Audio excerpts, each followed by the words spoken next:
Welcome to Radical AI, a podcast about technology, power, society, and what it means to be human in the age of information.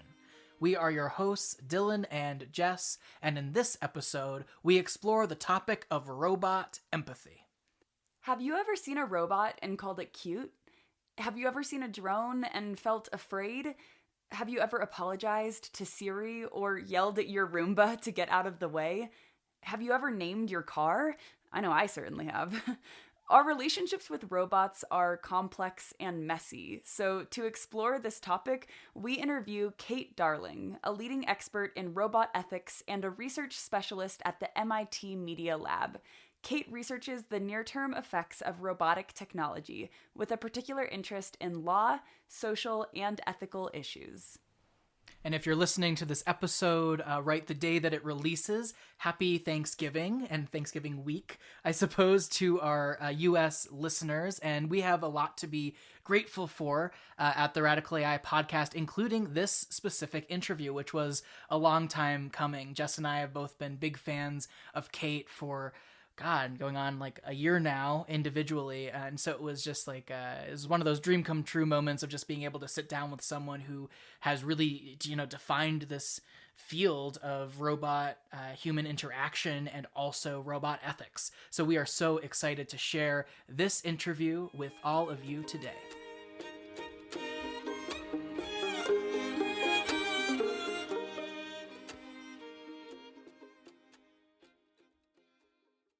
We are on the line today with Dr. Kate Darling. Kate, thank you so much for joining us today. Thanks for having me. Absolutely. And today we are talking about robots. And that's very exciting to me because I have been going over to a friend's house recently, and they have this little Roomba, and they have put these little eyes on the Roomba, and they're very amused every time the Roomba kind of comes out and does its cleaning thing, and they have a whole name for this Roomba. And I'm just curious, from your perspective, what is going on there? Why do we call our robots by their names or create names for them? And is that wrong? Is that bad? Is that good? How do we make sense of that? Whoa, that's a big question. Is that bad? Is it good? Jumping right into it. So yes, people love to name their Roombas, whether or not they have googly eyes on them, but I'm sure the magic of googly eyes really helps. We were just talking about this grocery store robot that is in all of the grocery store chains in the Stop and Shop chains in the East Coast and in the US now, called Marty. And Marty was developed to be a very practical device, kind of like the Roomba. It'll just scan the floor for any spills or anything that's hit the floor, and it does its job pretty well, just like the Roomba. It's a very single task robot, but they slapped some googly eyes on it, and so now everyone calls it Marty and anthropomorphizes it, and projects life onto it. So googly eyes help, but robots are just really interesting artifacts in that they tend to tap into this biological response that we have to moving things in our environments. We're very physical creatures, and robots move around in our physical space in a way that feels autonomous to us. And so, aside from the fact that we love to, humanize anything from, cats to the pet rock craze that we had in the 70s, where people had pet rocks, and of course slap googly eyes on anything and people will anthropomorphize it. But even beyond that, robots with their physical movement really tap into some deep biological tendency in us to perceive life in these artifacts. So there's some research behind that. There's a lot of anecdotes. Like I know from iRobot that I think almost 85% of people name their Roombas. So yeah, even the Roomba, even just a disc that roams around the floor to clean it, that doesn't have any particular, it doesn't have a face unless you make one. It doesn't act like an animal. It doesn't perceive you or know the difference between you and a chair, but people will empathize with it and name it and feel bad for it when it gets stuck and clean up for it. So maybe that's actually a good place to start, a slightly better place than what is the morality of robotics in the 21st century. Where do you draw the line of what a robot is and what it isn't? Like, do you consider your cell phone a robot, or is there like a threshold that a robot has to cross? Well, there's no good definition of robot. So there's no universal one, or one that even, I mean, it kind of depends on for what purpose you're trying to define it and for what audience. Every community has their own definition. That's true for a lot of definitions, but it's particularly true for robots, where the definition has kind of changed over time. It used to be that a robot was anything kind of new that automated something that people weren't familiar with. And then, after a while, it just turns into a dishwasher or a thermostat or, whatever, or a vending machine, whatever the newest gadget is. And we still tend to do that a little bit. But roboticists and I tend to work with the roboticists, so I like their definition. They tend to view robots as anything physical that can sense its environment, can kind of think about and make a decision based on what it is sensing, and then act on its environment.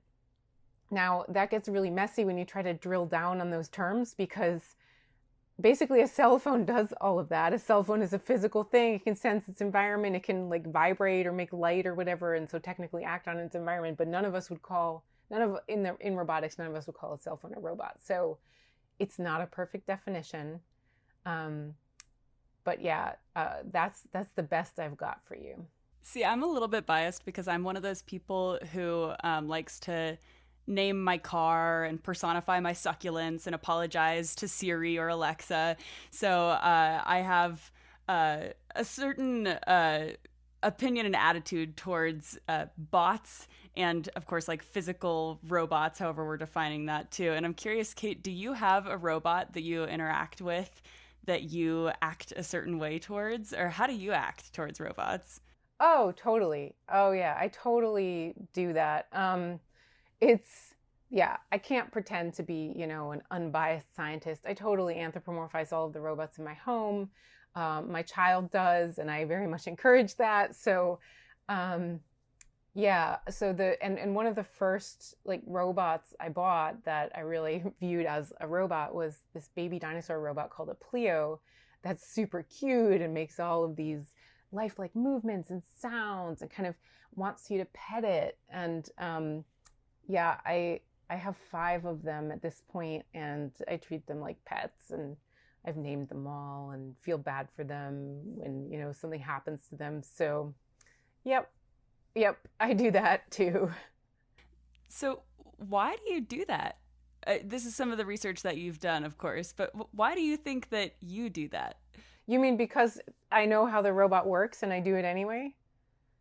I mean, this is like well known in kind of the robotics community too, that like even roboticists who have built the entire thing themselves with their own hands and programmed it to like follow your gaze or whatever, social cues the robot gives, they know exactly what it's doing, and they still like respond when the robot swivels toward them, because we have this, like I said, biological, like it seems evolutionary. It seems like we can't really turn it off. We respond to agents in this social way, especially agents that can communicate with us physically.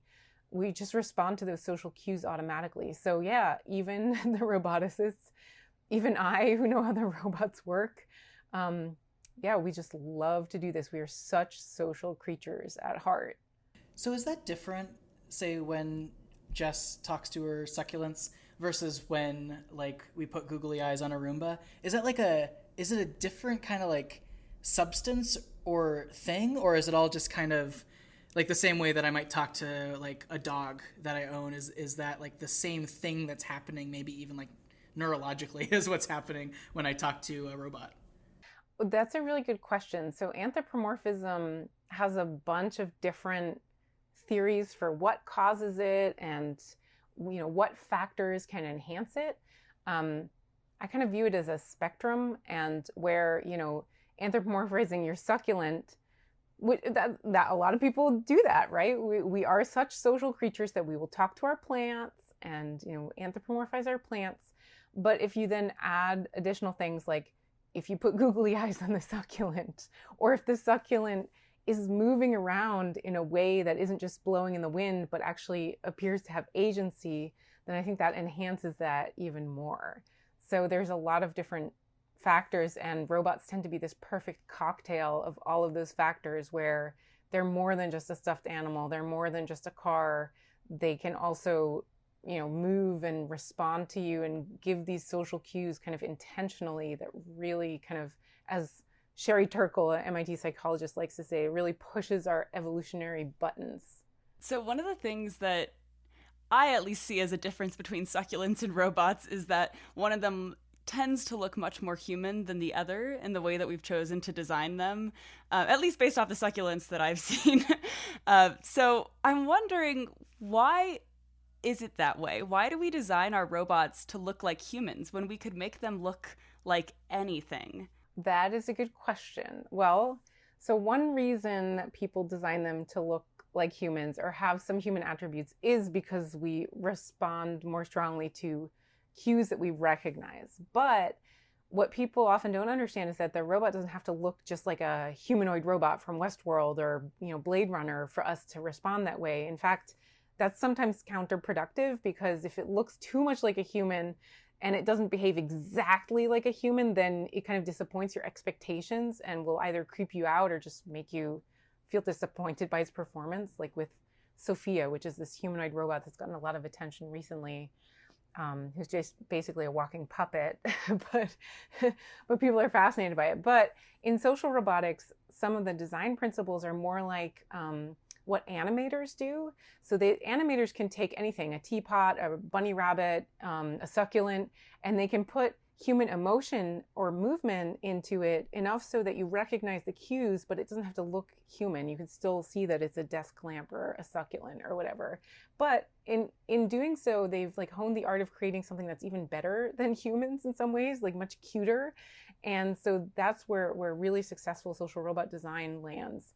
But I totally agree with you that recreating humans is a really boring goal, and I always am a little bit disappointed that there are so many humanoid robots, both in being designed, but also in science fiction, when really we should see so many more different form factors. It just makes a lot more sense to me that we should be creating something new. So what are some of the trends in, I guess, robot design that you're seeing? And then we can kind of bridge to maybe some of the implications of that. But are we seeing more humanoid robots coming on the market? Are we seeing more folks like Marty that are just kind of really tall and scare some folks, myself included? What are we seeing out in the field right now? Well, there's a variety. So I think that in social robotics, there's still a lot of humanoid form factors, but a lot of them don't look too much like a human. They look more like a robot as you would imagine it, like an alien, or if it doesn't look too human. There's a lot of humanoids for art and entertainment purposes.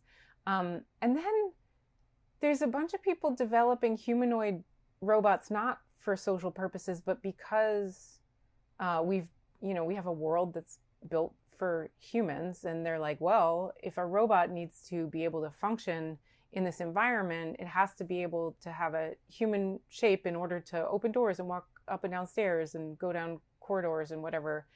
I really disagree with that. I do think that we lean a little bit too heavily towards creating humanoid robots, which are very expensive and difficult to create. And it doesn't make a lot of sense, given that we can use wheels, we can make robots that climb walls, given that we should have infrastructure that accommodates things like wheelchairs and strollers, and not every human walks on two legs either. So we should be thinking a little bit more outside of the box on that. So I do think, there are a lot of different form factors out there, but I think we still lean a little bit too heavily in that science fiction humanoid direction. And what does that design choice mean for us as humans interacting with these social agents, as you're calling them. Is it better that they're designed like humans and we have greater trust for them, or should we nix the human element and just treat them like machines? What are the implications of either side of those? That's a great question. So the implications kind of depend a little bit on what you're using the robot for. So I mentioned like the practical implications of designing something that looks too human and disappointing people's expectations. That just, like, from a practical standpoint, doesn't make a lot of sense. But if you're creating robots that people relate to and trust, like say you are following like a Pixar-esque design and you're creating robots that people find very appealing and empathize with, what are the implications of that? It depends. There are actually some really, really cool use cases for getting people to develop an emotional connection with a robot in health and education. So we're seeing robots that are able to engage children with autism in ways that we haven't seen previously. So they might become a new therapeutic tool that works differently from an animal or a human, or another type of toy. It's just a new kind of interactive experience for kids that can help them with certain skills, and not just children with autism. Like, there's a lot of educational stuff that's being explored, whether robots can be a tool for teachers because they're so engaging to kids and can help engage them in learning in ways that might help a teacher with a broader curriculum.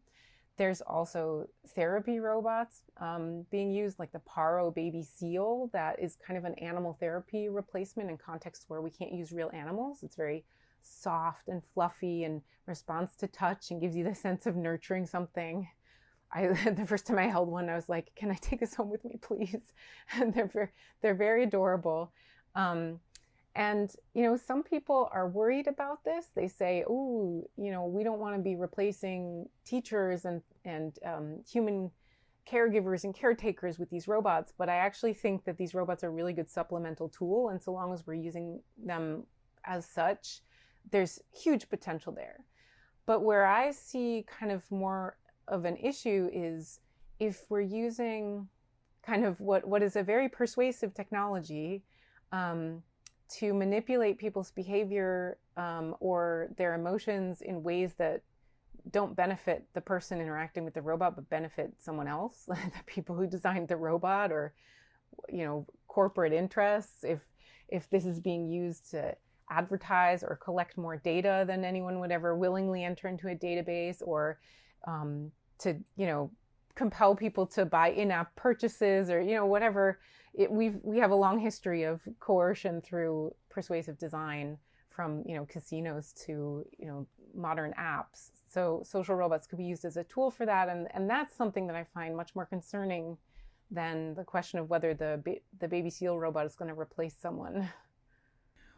And at least in my experience, we're living in this world with a lot of narratives about robots, and a lot of, so on one hand we have like this anthropomorphizing, which I can never say that word correctly, and then on the other hand we have like this almost this fear that's happening, like robots are coming to take our jobs, robots are coming to, just this real deep feeling of replacement or fear of replacement. And so we have these competing narratives, and I think sometimes it's hard to separate the reality from either the hype but also from the dystopic view of everything. And I'm wondering, because it sounds like what you're saying is that there's also some real things that we should fear or maybe design around, or avoid in our design of robots in terms of coercion. And I was wondering if you could talk a little bit more about what that reality is, or if there's any examples.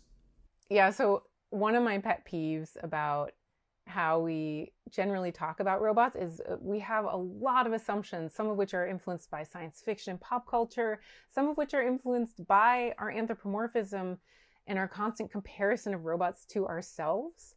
And so there is a lot of fear of replacement. Like you said, the robots are coming to take our jobs. The robots are going to replace our, sex partners or our teachers.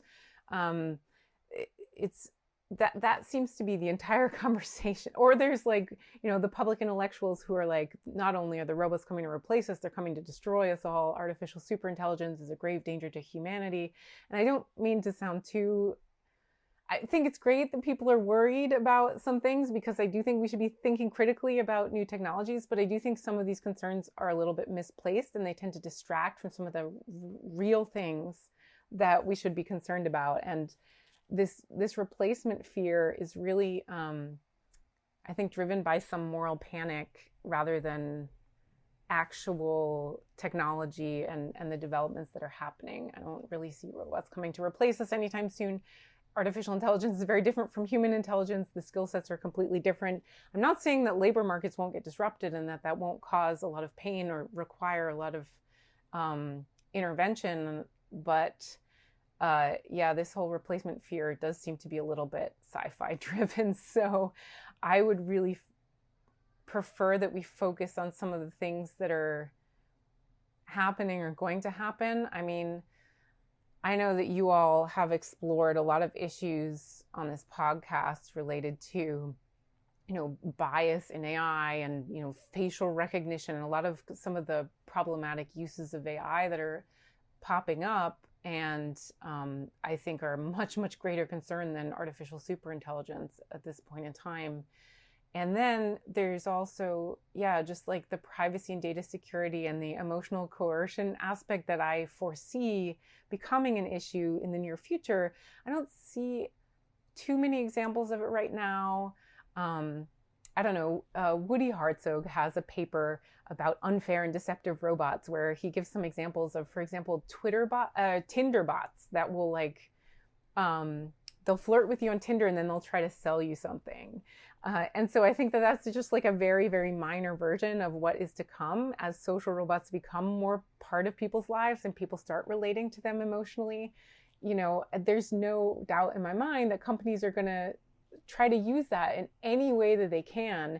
And I think that there's some very blatant things that people will reject. Like, people don't like to be manipulated, especially not by anything that's interacting with them socially. But I think that it could be done in a really subtle way that people aren't totally aware of. And that really worries me. And it also worries me that we're already seeing this. So there was this robot dog called the Aibo that came out in the 90s and was super popular in Japan and also in the US somewhat. And Sony ended up discontinuing the Aibo, I think in the early 2000s. And then they pulled tech support for the remaining Aibos a few years ago. And the people who still had these robot dogs as part of their families were really upset that their dogs were basically going to die because there was no more tech support. And there even started to be some funerals for them in Japan, some Buddhist ceremonies. I believe there's a temple that still holds these Buddhist ceremonies for the Aibos that can't be repaired anymore. So it's interesting to see people develop such a strong connection to their robots that, they mourn them like they would a pet. But then with the new version of the Aibo that just came out, Sony launched a new Aibo. It's not cheap, and now it's linked to a cloud subscription service that after 3 years you need to pay a monthly fee for or a yearly fee for, but they haven't set the price yet for that. And I'm not going to assume that Sony has any ill will to exploit people's emotional connections, but they're very well positioned to do it. If this Aibo turns out to be as popular as the last one, then they could just set the price according to people's emotional attachment to their robots, right? Instead of according to whatever costs Sony has to cover. So I think we're going to see some of that in the future. If you think of the movie Her, did you see Her? The Spike Jonze movie. It's really about love, not AI or anything. But it's, the short version is this guy who falls in love with an AI assistant. And this doesn't happen in the movie, but what if the company had suddenly issued a mandatory software upgrade and been now it costs $10,000 if you want her to keep living and continue talking to her. He would have paid that in an instant. So it's just, we sometimes put a little bit too much agency on the robots or on the AI itself, as in, oh, it's coming to take our jobs, it's coming to do X, Y, Z.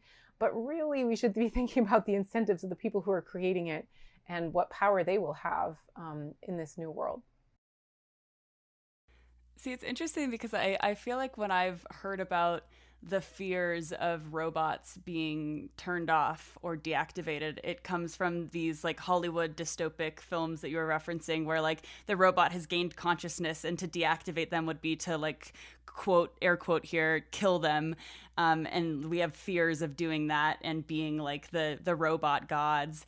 And what I'm hearing from you is that actually that's not as much the fear as it is just our connection with them and our turning them off, even if we understand that they're just a pile of metal with a little bit of software in them. It's actually our connection with them that we are afraid to deactivate. So what do we do with that? How do we design robots in the future to help us with that issue? Because that has nothing to do with complex software, right? That has everything to do with like our humanness. Oh, totally.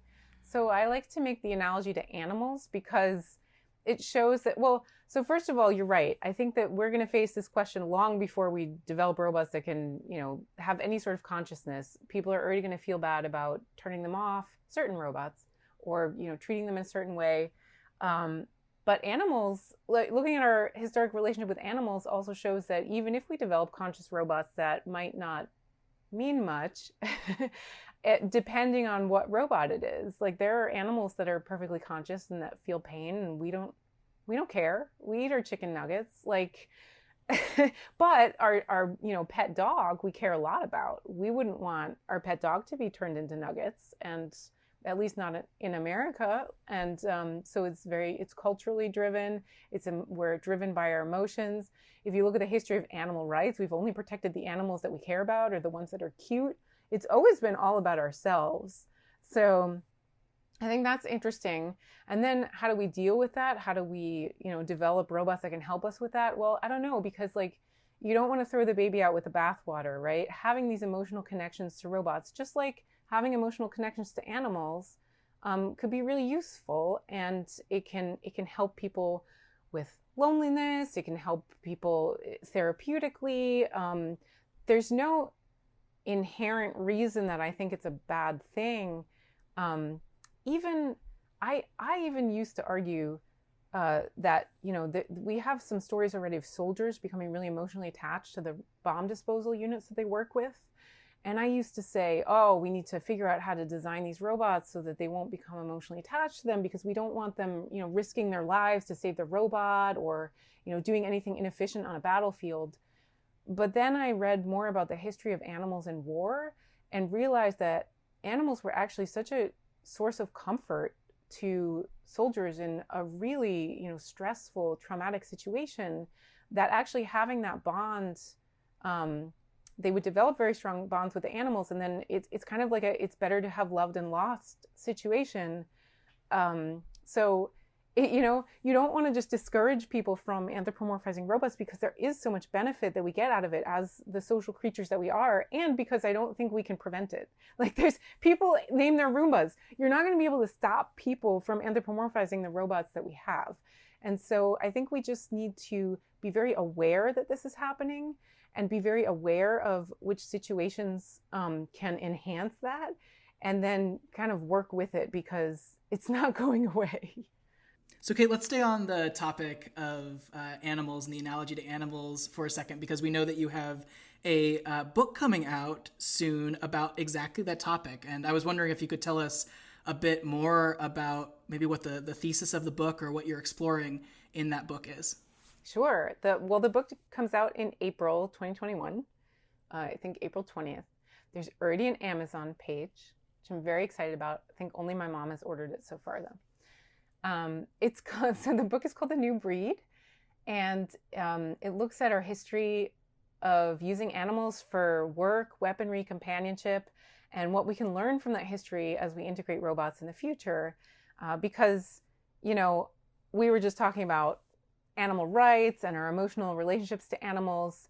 I think there are a lot of parallels there that show that this fear of robots replacing human relationships also existed to some extent when pets first started becoming a big thing, but didn't bear out. Like, it turns out we are capable of many different types of social relationships, and it seems just more apt to compare robots to animals because they don't perceive the world like humans. They don't have human intelligence, and the form factors aren't necessarily like humans, but we've already dealt with this whole range of other non-humans and had social relationships with them. But it goes beyond just social relationships. I mean, we've used animals for all sorts of work in the past, and we've partnered with them not because they do what we do, but because their skill sets are so different from ours. And same with robots. Robots have the ability to sense things that we can't see, or recognize patterns in data, or do kind of grunt work that we aren't able to do as quickly or with as much strength. So I just think the comparison makes so much sense. So the book has all these really cool stories about like how we've used dolphins in the military as echolocation devices, and how we're using underwater drones for the same tasks today, and how we used carrier pigeons for thousands of years. And now, we're starting to use pigeons to deliver medicine to remote areas. And so kind of showing that instead of being this one-to-one replacement for human jobs, robots can actually supplement us in really cool ways. And just trying to move away from this replacement aspect that we talked about before, because I do think that that's kind of this, it lends itself to this technological determinism. Oh, the robots are coming to take our jobs. Oh, the robots are coming to replace our social relationships. Then we don't even think about how to design or build or integrate them differently if we're already assuming that they're going to take our jobs. So I really think that a different analogy opens us up to more possibilities, and that's what I hope that the book does. Yeah, I'm wondering, in your research about animals, was there a similar narrative that animals were coming to replace humans? Or is this kind of a new thing with robots? I didn't encounter anything in like the work realm, although I'm sure someone's going to email me after they hear this podcast and be like, oh, well, actually, and I'll be like, dang, that should have gone in the book. Anyway, I think in the social relationship category, yeah, there were psychologists who were like, oh, becoming emotionally attached to your dog, if you're a lonely person, could be pathological because it's much easier to have a relationship with a dog than humans. It's going to take away from your human relationships. And yeah, that pretty quickly became not really a viable position anymore. Now that, every household has a dog, and we're actually glad when, our uncle who is lonely gets a dog. Like, obviously we want him to have more human contact, but at least he has a dog. We're not going to take the dog away. So in that realm, I found a lot of stuff. In the work realm, I looked more at, people's concerns about machines and automation in the past. And like, for example, how the Luddites got like a really bad rap for the Luddites are, Luddite is now used as a derogatory term to describe people who are afraid of new technology. But in fact, it was this movement of weavers led by Ted Ludd during the Industrial Revolution, and they were protesting automated looms, and they set a bunch of equipment on fire, and I think a bunch of them got arrested for it. But what they were protesting wasn't the machines. They weren't actually anti-technology. They were protesting the fact that the factory owners were using this technology as an excuse to gut worker rights. And I think that actually still applies today, where if we focus too much on this idea that robots are taking the jobs, we don't focus enough on what decisions corporations are making in terms of how jobs are being removed or moved around. And I think we really need to be focusing on the corporations who are making the decisions, because there are many different ways to integrate technology into, the labor market or into your labor processes. And we should be criticizing the choices rather than criticizing the technology itself. Integrating technology and robots, I guess, into our daily lives, I'm going to stick with this animal metaphor for just one more moment, so bear with me, because, and warning, this is going to take a little bit of a dark spin, but when I think about animals and bringing animals and domestic animals into our life, I think about what you were saying earlier, and there's like an inequality there, right? Like we think so sincerely about our dogs and our cats, but then we have these slaughterhouses with certain animals that are for meat production, and they're just like totally separate realms of thought for the way that we treat these animals. And a lot of animals are abused and misused, and I think about the same thing happening with robots in some ways. And some people really do abuse and misuse robots, and there's certain things like, you know, sexual exploitation and just like blatant most of it I think comes, at least from what I've seen, with like sexual abuse and misuse. And so I'm wondering, do you see these problems being an issue with the way that we adopt robots in the future? Is this a reason for us to be hesitant about bringing robots into our lives? What have you seen there? Well, I do see some open questions. I'm hesitant to like compare different rights movements to each other. So like, I don't want to in any way say that, you know, robot rights are equivalent to the animal rights movement, given that, you know, animals are sentient and they can feel, and they have, that's just a very different history as well. Each rights movement has its own kind of history and context. And oh God, it especially annoys me when robot rights philosophers compare it directly, like make it direct equivalence to slavery, because that's just not appropriate. But I do think that people's behavior towards robots does raise some questions. And there's similar questions to what was raised in the beginning around animal rights, because in the early days, in the West at least, when some people were campaigning for animal rights, they realized that even though people are starting to empathize with animals because pets are becoming more of a thing among kind of the upper classes, they thought it would be ridiculous to, you know, pass any laws that would protect the animals from brutal treatment, because that would go too far. Like, what kind of precedent would that set? They're just animals after all. So they had to make a different argument, and the argument that they ended up making was that it makes for cruel people to behave in a violent way towards animals.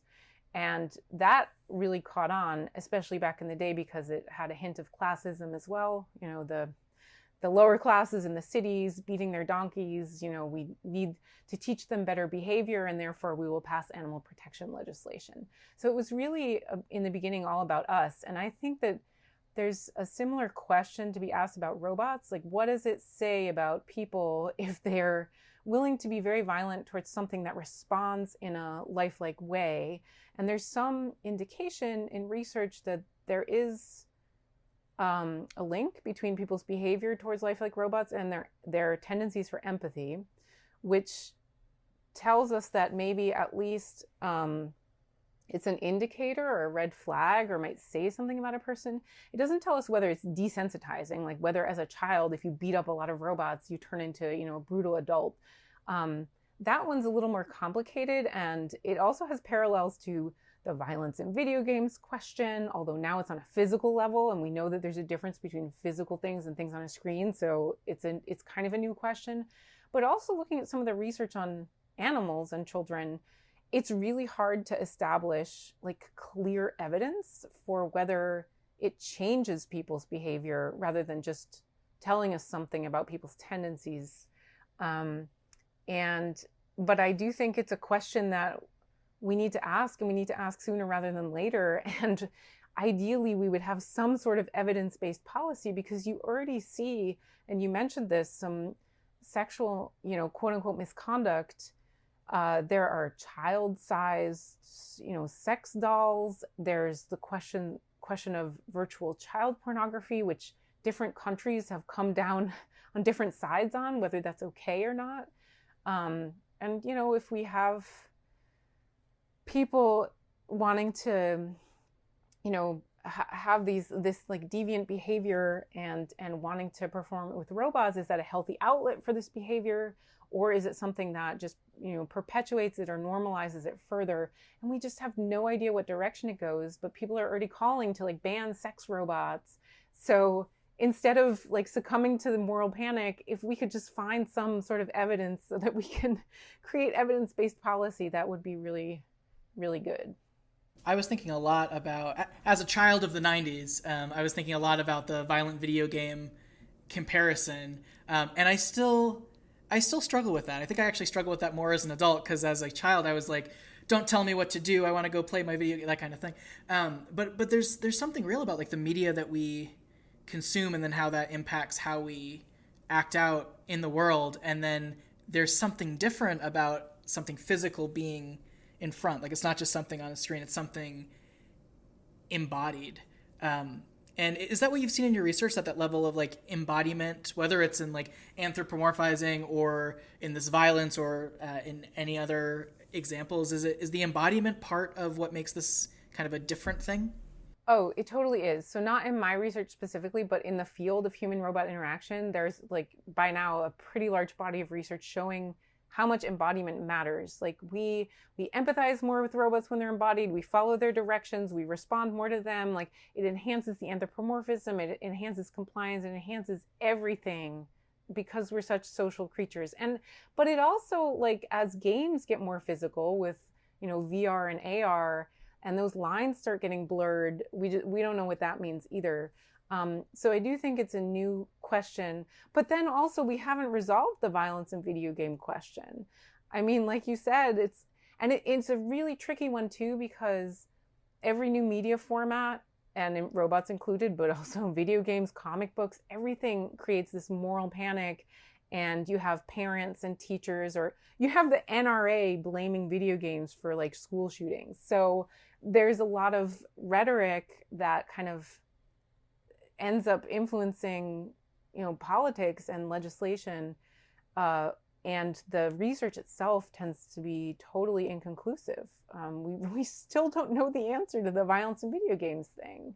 See, that's interesting, because video games have been out for a long time, and this issue of violence in video games has been out for a long time. And so when you're talking about creating evidence-based policy, it seems like that didn't really happen in that domain. And so if this is something that we want to do for robots, how do you see us figuring that out? How can we fix this problem? Yeah, I mean, well, when I say it's inconclusive, it's not that we haven't tried, right? So people have tried, and there have been like some studies that establish that video games can maybe influence certain types of behaviors a little bit. So I think that we have to try, and we have to see. It could be that we get a clearer answer because it's physical, because it's a new question. And it could be that it's just too difficult because it's really easy to link people's empathy to their behavior, but it's harder to do like a longer term study that really shows a change in behavior, because there's so many different factors that can influence that it's really difficult to study. But I would hope that we would try instead of just assuming something, or at least that we try and we can say it's inconclusive rather than just, again, assuming something based on moral panic. This topic just of robots in general is really interesting and also overwhelming to me, because there's just, as I'm hearing you talk, there are so many different contexts that these robots are used in. Even the concept of robot, right, the definition of robot is kind of at play right now. And so I think it makes it really hard when we think about the ethics of robotics, and especially the ethics of designing robots. But with all that said, and with all those different contexts that we know are out there, if you were to maybe give advice or speak specifically to people who are designing robots right now, thinking more in the ethical lens, like, what advice would you give? That's a big question. It's an excellent question. I think, well, first and foremost, it's really interesting to me to watch robots kind of move into shared spaces, and to see that some designers don't think at all about the fact that people will anthropomorphize the robot or treat it like a living thing, even though it's a machine. And so you see a lot of silly design decisions that could be avoided. But like on an ethical level, where to even start? We kind of need to revamp design processes from the ground up, because there are so many issues that get entangled in technology design, whether that's, with with robots specifically, or social robots specifically, you see if people make the design look too humanoid. I mean, we talked a little bit about why that's not practical and why that's boring, but also it can reinforce a lot of biases, like stereotypes, gender and racial stereotypes, and that's just not necessary in my mind, and could be very easily avoided. But then there's so much stuff. If we're talking about robotics in general, like, we've seen over and over again in the AI sphere, these examples of, search algorithms that reinforce gender or racial biases. You have AI issuing risk scores in courtrooms that are racially biased. You have hiring algorithms that disadvantage certain people. And it's just, there has to be a different design process where technology isn't created by people of just certain like with one worldview and one demographic. So design processes need to be more inclusive, but also they need to be more ethically informed, and we need to be thinking more deeply about what we use the technology for, because maybe we shouldn't be using AI for every effing thing in the world. Like, I know that it's like the new hot thing to do, but no, AI shouldn't be issuing risk scores in courtrooms right now and shouldn't be making decisions about people's lives. And so, I think designers need to be thinking about that as well, because I used to think, oh, we'll just let the technologists build the technology and then, the legal people will sort it out later. That's not how it works. The design decisions get set really early on. Everything becomes entrenched. Now that I work with the designers, I see it. So I think we need to revamp how technology gets built in general. And for those people who aren't roboticists or designers, but are just people who interact with technology in their daily lives, maybe it's just AI tech or they have their own robots, what should they all do? Or I guess we all do. Should we continue to personify and fall in love with our robots and name them? Or should we start to grow less attached to them and put a wall up so that we don't fear their inevitable demise in the future? So I'm not opposed to the anthropomorphism. I think just like, there was this period in animal science and animal research where anthropomorphism was poo-pooed and it was unscientific. And even the animal research community has moved away from that because, first of all, you can't prevent it. People are going to do it. Even scientists are going to do it. But second of all, it is part of who we are, and you can make just as many mistakes by ignoring that. So I think that anthropomorphism is not a bad thing, but I would like to see people become tech literate, or at the very least, things that we all can do very easily is think a little bit more about our assumptions about robots and whether we're just thinking in a science fiction way.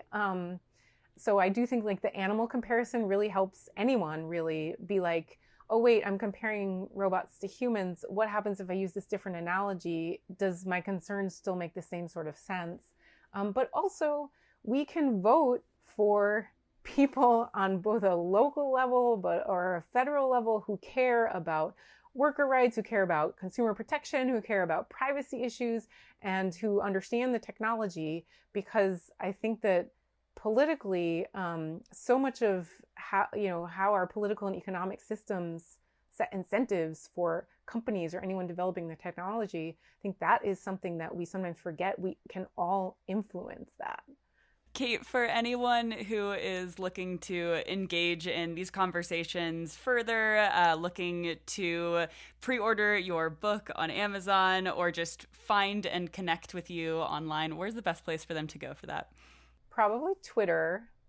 I'm Grok, Grok _ on Twitter, which is a science fiction reference from Heinlein's Stranger in a Strange Land, which is a terrible book, and he's a terrible sexist author, but I have always liked the word. So don't read his stuff, but find me on Twitter, and that's the easiest way to find me. And we'll be sure to include that link and many more in the show notes. But for now, Kate, thank you so much for coming on the show and talking with us about all of this today. Thank you. This is so much fun.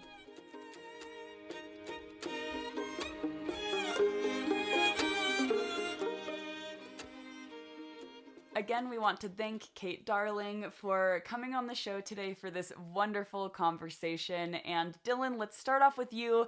How are you feeling right now? I'm feeling great. Oh, good. All right. Well, thanks for tuning in, folks. That's, right. That's see all. you next week. No, it's a good week. It's a good week for me personally. It's Thanksgiving, a lot of good food and family and all of that. But in terms of this conversation, which is probably what you were asking about, I was.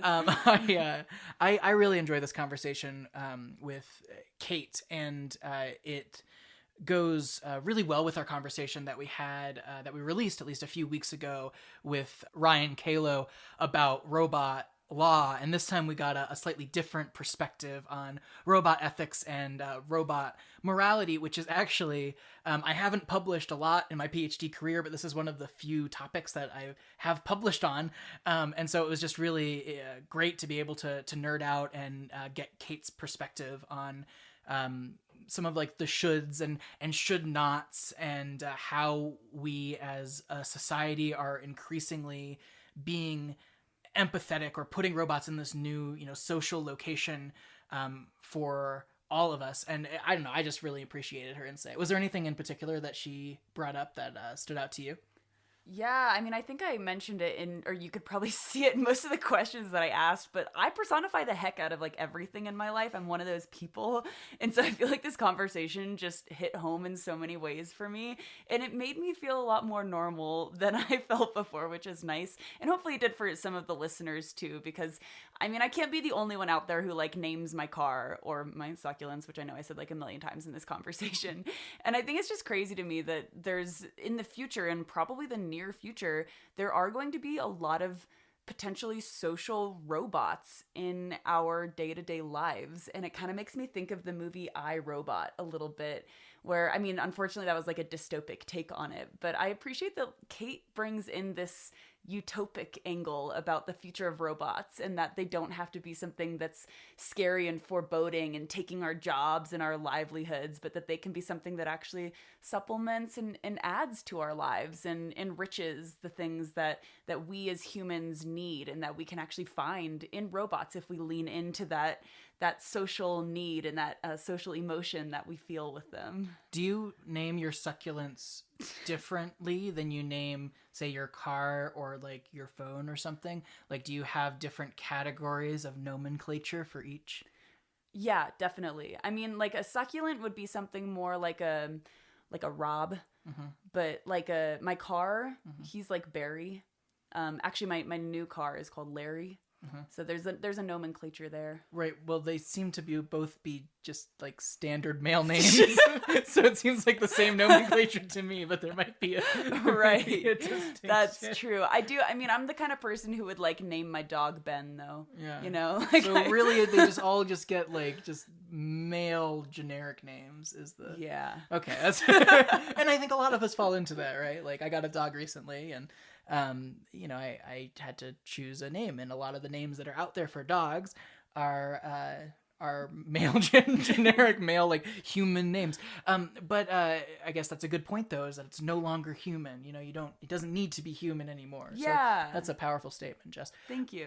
But I think in Kate's conversation, one of the examples she gave about that robot at Stop and Shop, who is just like this, is taller than I am, and has these like Stop and Shop being the grocery chain that she referenced in the northeast of the United States, and it has these giant eyes that they put on it, and originally it was supposed to pick up mess and things like that, but everyone's just terrified of it, and there's like a million blog posts out there about how people hate this robot so much. And I just think that's such a great like example of ways that the personification of robots, or the anthropomorphism that we put on robots, can impact our relationship with it, even before like the intellect. Like if we think about it, right? If we take a step back and we're like, okay, that thing it's not really thinking. There's no like AI involved with it. It's not learning. It's just like sitting there cleaning up messes.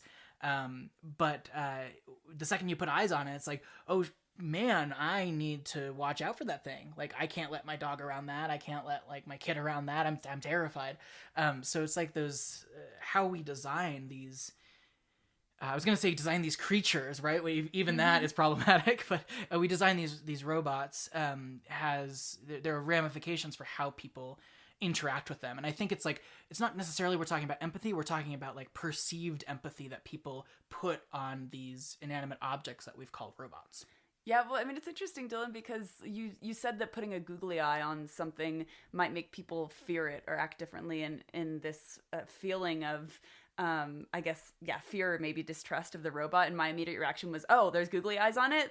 I'm going to look out for that robot now. Like, I'm going to give it a name. And if it bumps into something, I'm going to feel bad for it. And I caught you a few times where you were saying the robot who did this. And I catch myself all the time. Even earlier today, I was talking about Siri, and I catch myself saying, oh, well, I was yelling at her. Mm-hmm. And that's something that I find super interesting is like, even when we're talking about things in the context of talking about personifying them, we are still like actively personifying them, even through just the language that we use to describe them. Yeah, it's one thing I'm thinking about, which has, we didn't talk about it all in this conversation, but it made me think about it, was this concept of disability studies and what disability studies would have to say about robot empathy, because one of the critiques that disability studies brings to creation of things, of anything that's like human-like, is that we go to this one particular identification of what a human body looks like, right? So it's like particular thing, like, you know, 2 eyes, 2 ears, etc., etc., etc. But not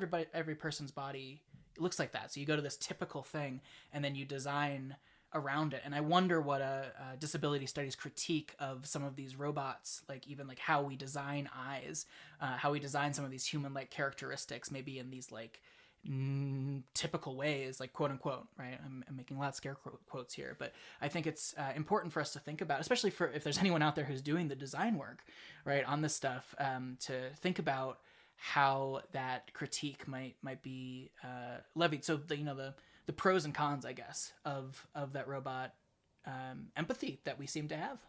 Yeah, it kind of reminds me of our conversation a while back with Dr. Miriam Sweeney, too, where we were talking about the personification of virtual assistants and how there's a little bit of a catch-22 there, where if you make virtual assistants female voices, then we trust them more, but then we perpetuate stereotypes. And the same is definitely true for robots, too. I mean, you make a robot look a certain way, you probably can easily perpetuate stereotypes or cause harm with that, but there also might be a lot of good that can come of that, especially when it comes to the way that we interact with these systems and these bots, the ways that we trust them.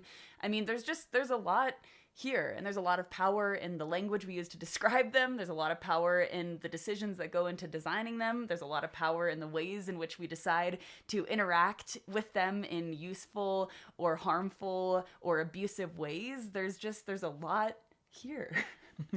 There certainly is a lot here. And I think something we keep coming back to is that, there are folks out there, including in the engineering space for these robots, who are like, everything you just said are like, no, like there aren't ethical considerations here. We're really just trying to make it so that, children are going to play with this Roomba, right? We're going to design this thing so that people use it, right? These aren't ethical things. And I think what we're saying, and a little bit of what Kate might be saying or said in this conversation, is that, no, actually these design decisions have real emotional ramifications, right? Like the way that we do these things matters. And so I think is that correct, Jess? Am I paraphrasing what you just said?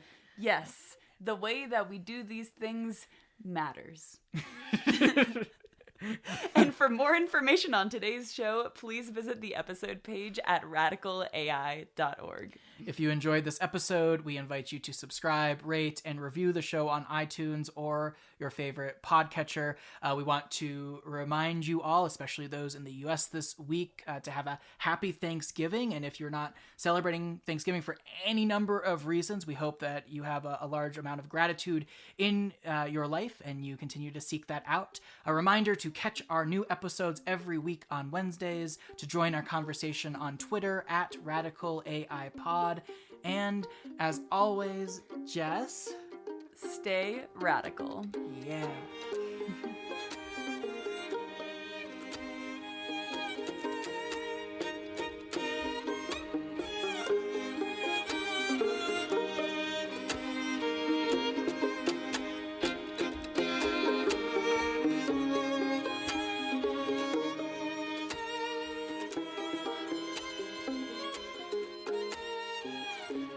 Also, I think that last sentence I said in there could have summed up and wrapped up every single one of our episodes. What, that we do things and it matters? The things that we do matter.